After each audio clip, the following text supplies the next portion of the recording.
Hello everyone, Fallen Chameleon here, and I just wanted to share a updated Hooru Fliers list with you. Hooru Fliers is one of the better archetypes in Gauntlet thanks to the efficiency of evasive units, cheaper removal, and combo tricks that the AI struggles to play around. I'm just going to very briefly go through each of the card choices. Eager Owlet is often a 3/3 flying for 2, which is just a very efficient beater. Honored Skyguard, it's only run as a 2-of because of the double Primal influence on 18 Primal sources, but the loot is just really valuable to be able to filter out an extra power or something like that late game. Stormtamer Operative, really good stat line against aggression, but also shuts down Torch, and currently the AI does not understand that that text is relevant, so you'll find that it will target a 3 toughness unit with Torch, and the Torch just fizzles. So this is just a really good card, just absolute brutal beating on the AI. I've even, in other decks I've experimented, it was Felm just running Seek Power instead of running Var's Favor, because it's just that good. Hooru Pacifier, 3/4 flying overwhelm for 3 is good in its own right. Weapons can't be played, shuts down a number of Gauntlet decks. Shuts down the Great Armory, can't play relic weapons. Forge Masters can't play any of their weapons. Just really powerful unit. And it's good enough in Gauntlet that we obviously don't run any weapons in our own Hooru deck. That's a little bit of a sacrifice that we make. The unit is just so powerful that it's worth doing that. Unseen Commando, incredible 3-drop, flying lifesteal, makes very easy to race in Gauntlet. There's a lot of good aggressive decks. Sticking an Unseen Commando is just one of the best things that you can be doing. Valkyrie Enforcer, 3/3 flying for 3 with summon, silence another unit. Being able to take out a flying blocker is useful. Just generally a really great card. Winchester Merchant, very poor stat line, but it gives us access to the market, which I'll go over in a minute. Shelterwing Rider, it's going to be a 5/5 flying Aegis for 4, and as long as your other units have taken most of the spell damage prior, the AI shouldn't have too many ways to pop the Aegis. But even when they do, it's a really great blocker. This running Shelterwing Rider really helps us against aggressive decks when we do end up having to be on the defensive. And here is probably the most controversial new card for the archetype. It's not a flyer itself.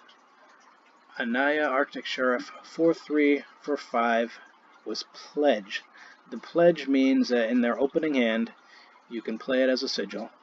What this does is it takes the unplayable draws that we would have had where we get stuck on 2 power and allows us to hit 3. We're running a lot of 3-drops. We're running 16 3-drops, and just that alone adds a ton of value to the deck. But as a 5-drop itself, it's okay. Stuns an enemy unit. Often we're using that to stabilize against mid-range late game. If we need a race, we can use it to take out a flying blocker. And then, as far as Renown goes, looking into the spells, we have Mirror Image. If you Mirror Image an Aniyah, all of a sudden you have an extra unit that gets stunned, and you have 2 6/5 Aegis on the ground, which can be effective beaters, but more often than not, those are just shoring up the ground as blockers while your units in the air get through for damage.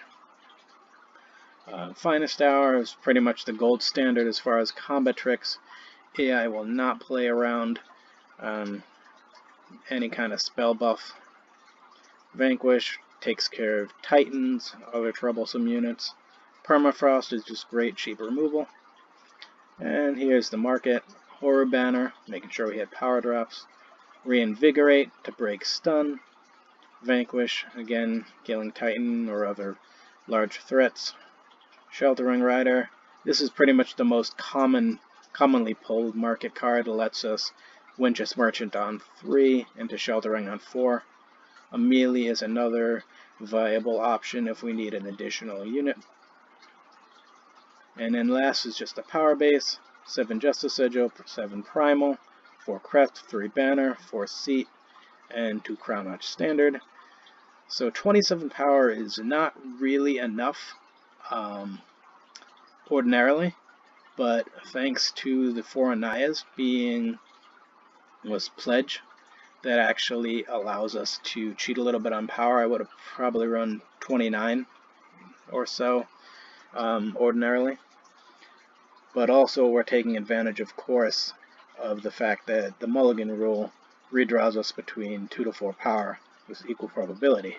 And since most of this deck is 3 drops and fewer power than that, we don't really need to run that many. And we're not running Chthon, so there's really no incentive to hit higher than 4 or 5, eventually 5 power for Aniyah. So what that does is it allows our threat density to be quite a bit higher. Last thing I want to talk about is just the flexibility of Mirror Image. Mirror Image, obviously I talked about Aniyah being able to get an additional Renown and additional stun. It's also commonly used on Shelterwing Rider. If you Mirror Image it, even if the Aegis has been popped, you get a fresh 5/5 flying Aegis. Very common to use it on Unseen Commando against aggressive decks. That just pretty much is going to lock up the game if you have multiple Commandos.